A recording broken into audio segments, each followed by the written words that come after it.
Bubba Wallace wins the Brickyard 400. Was it a good race? We'll talk about the attendance at the Indianapolis Motor Speedway as well. Welcome back to Break Hard. I'm Matt.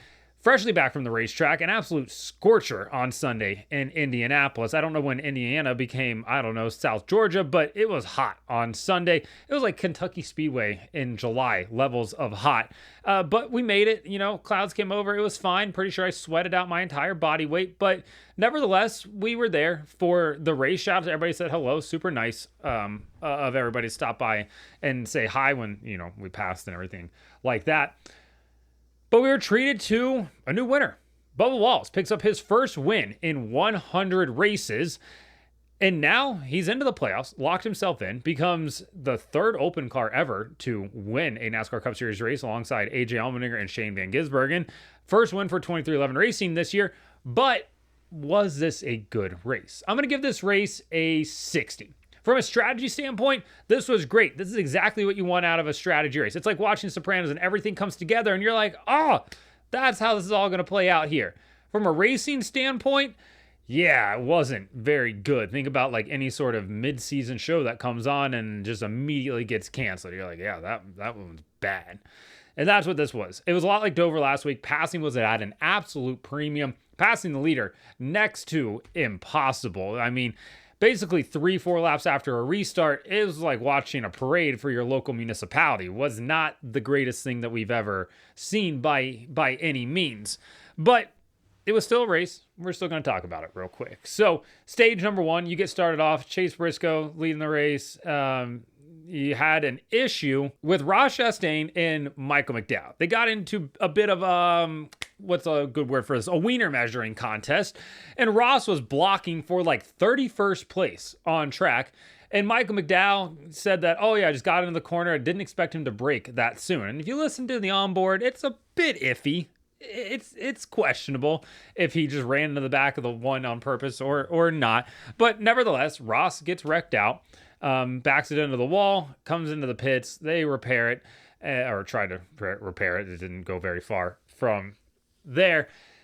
McDowell had just a bad day overall. He ends up cutting a tire down as well. But when that caution comes out, some people come into pit. But then you have the Penske cars minus Ryan Blaney. They decide to stay out on old tires. And Austin Cindric took the lead and he absolutely jetted off because, well, clean air is king. And when you get out front, it's, like I said, impossible to try to pass you. So he goes out and he's leading the race and you're thinking, oh man, this is going to be really weird. If he wins the race and his dad, Tim Cindric's going to have to be there to kiss the bricks with his son at the racetrack that is owned by the guy that just fired him back in May for what happened at the Indianapolis 500.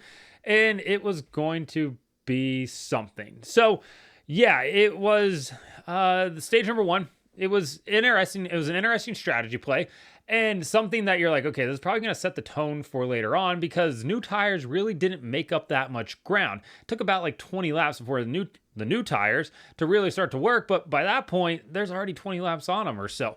So that ends up playing out how that does. Chase Briscoe goes on to win stage number 1, but we've got 2 strategies now and you got to keep, kind of keep track of that. In stage number 2, we saw the same sort of thing happening where people were trying to flip it on one another, but still had 2 very different strategies. Either the tire situation that, Penske put themselves on, and then you had some other guys that were just kind of running the race how you traditionally would run it. Ryan Blaney would go on to win stage number 2.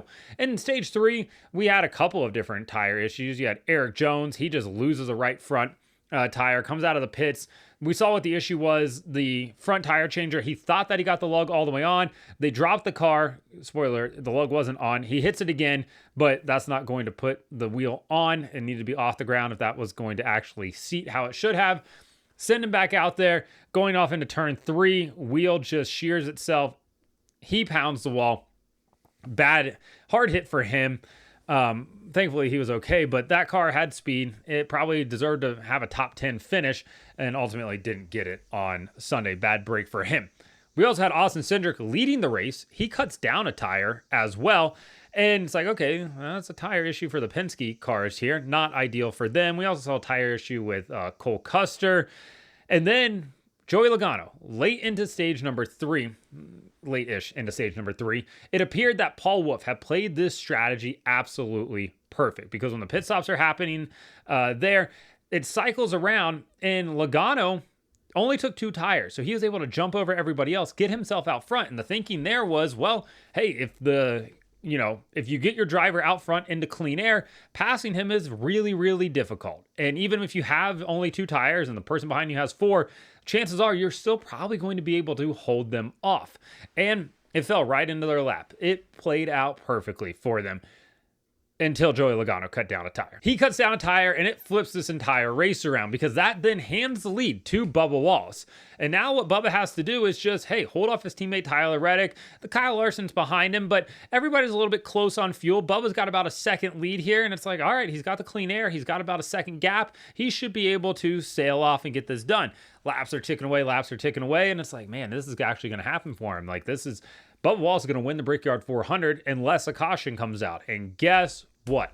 Caution comes out. Raining down in turn 1. And everybody's like, is it actually raining? Show me the rain. It was, in fact, raining. Turn 1 just got very wet and had to be, that sounded weird. It had to be dried off. They send the car, park the cars, red flag it, send the jet dryers down there, dry out turn 1, and now Bubba's got to restart the race. And Bubba, actually, to his credit, is a good restart. He's good at retaining position. He's good at advancing position on restarts, but he's got Kyle Larson alongside of him. Larson won this race last year. He's aggressive. He made some passes in some interesting places last year that nobody else was, specifically in the short shoots. And it felt like, all right, he can do this. Bubba can do this, but he's got to hold off who some people call the best driver in the world. Does it on the first restart, holds him off, clears him down the backstretch, out of turn 2, down the backstretch, and all he has to do is come around, take the white. Well, guess what? Zane Smith and others wreck on the backstretch there. Not an ideal situation for the 23, but it does allow Kyle Larson to get another shot at him. So they re-rack him, go again. Charles Denike, radioed to Bubba and was like, hey, I know our situation on fuel. You know our situation on fuel here. We're just going to go for it because they didn't think they had enough to do 2 overtimes. Spoiler, they did. So they, re-rack them. They choose, and Bubba chooses the inside again. Larson chooses the outside. William Byron, Kyle Larson's teammate, chose the inside behind Bubba Wallace. Denny Hamlin chose inside behind William Byron. And then Josh Berry went to the outside behind Kyle Larson. So it's like, all right, Byron not going with Larson was surprising, but at the same time, Byron's trying to win a crown jewel event as well. Ultimately, it was Bubba Wallace gets out in front, and Larson just could not get back by him. Close at the line, like 0.2 of a second, 0.1 somewhere in that range there. Bubba Wallace ends up winning the race. Huge win for him. 3rd career win. First crown jewel event. First win of the season for 2311 Racing. Obviously, there's a lot going on behind the scenes. I heard him say that on his interview, and he's obviously talking about the lawsuit and everything else that goes along with that. But to get that done in that moment, that's big time for him. Locks himself into the playoffs now, doesn't even have to worry about the cutoff line, picks up his first ever regular season win in the Cup Series. Obviously, his last one came at Kansas Fall 2022. He also had a Fall Talladega win as well.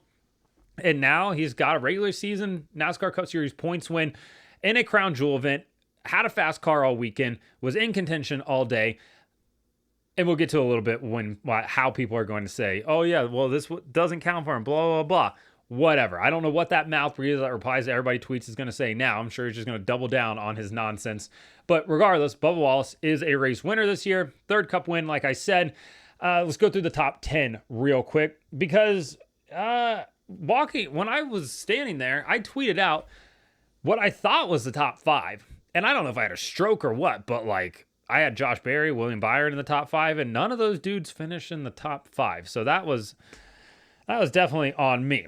Bubba Wallace wins the race. Kyle Larson 2nd. Denny Hamlin in 3rd. Ryan Preece in 4th. Brad Keselowski in 5th. A double RFK top 5. Todd Gilliland in 6th. Ryan Blaney 7th. Christopher Bell in 8th. Alex Bowman gets a top 10 in P9, and Carson Hocevar, P10. Justin Haley, an 11th place finish for him. Justin Haley led laps today, reminded everybody that, hey, Justin Haley is actually in this. If I say Justin Haley one more time, I'm going to punch myself because I'm tired of saying Justin Haley. I guess I should have to punch myself now. John Hunter Nemechek started 36th, finished 12th. Good run for him. Biggest shout out of the day, 2 of them, actually. 1, Catherine Legg, P17 on the lead lap. She was on the lead lap all day. Like, she ran really, really well. So tip of the cap to Catherine Legg, that 78 team, a top 20, a P17. That's fantastic for that bunch over there. And then you have Shane Van Gisbergen, qualified 11th, finished 19th. I know some people will be like, oh, well, he lost position. Yeah, but he finished in the top 20, and that's really the goal right now for that 88 team on ovals. Finish top 20. Once you start doing that, finish top 15, top 10, top 5s will follow after that. He's making gains. He's making gains. I know people don't want to hear about it. Then on the points side of things, obviously Bubba locking himself in, leaves 3 spots left. And I believe we have 4 races to go. We have Iowa, Watkins Glen, Richmond, Daytona. 4 races, 3 spots. Right now, Tyler Reddick in 14th, plus 138 to the cutoff line. Safe. Alex Bowman, P15, plus 63. Still a full race ahead. So he's got to be feeling comfortable enough right now. P16, Chris Buescher, plus 42. Not a full race, but got to be feeling pretty all right. Ryan Preece is now 42 points below the cutoff. Kyle Busch, 81 points below the cutoff. Ty Gibbs, 95. AJ Allmendinger, 124 points below the cutoff. Kyle Busch is now in a must-win position. Got damage on the front of that 8 car, along with Ty Dillon, all had front-end damage as well. Damagey day for everybody there. So, yeah, it's in a must-win spot for them. But it was Brickyard. It's always been hard to pass there. Jeff Gordon talked about in 04. We're still dealing with the same stuff today. One thing I want to talk about, and I saw a lot of discourse when I was scrolling through Twitter during the race, and I haven't gone back to read all of it yet, but there's a lot of talk about the attendance at the Brickyard 400. And if I was going to guess, just based on the amount of people I saw in the stands, walking around, everything like that, I'm going to guess there's somewhere between 65 and 75-ish thousand people there. And I already know the comments. People are going to be like, absolutely no way. Did you see all the empty seats? Yeah, I did, because there's 250,000 permanent seats at the Indianapolis Motor Speedway. 75,000 people in that is going to feel small. Like, it just is. Yeah, you're right. It's going to look small. It's going to look bad on TV. At the same time, though, putting 70 to 75,000 people into that racetrack is actually not that bad in the grand scheme of things in 2025 when you look at the other racetracks. The thing that annoys me about this is this week fans are going to complain. Oh, there's only 65, 75,000, somewhere in that range, people at the racetrack. Absolute embarrassment. Get rid of this track off the schedule. Looks bad. Can't even sell it out. Then next week at Iowa, they're going to praise Iowa. Sold out. 30,000 people in the stands. Look how packed this place is. They should give it a second date. This is what every racetrack needs to have.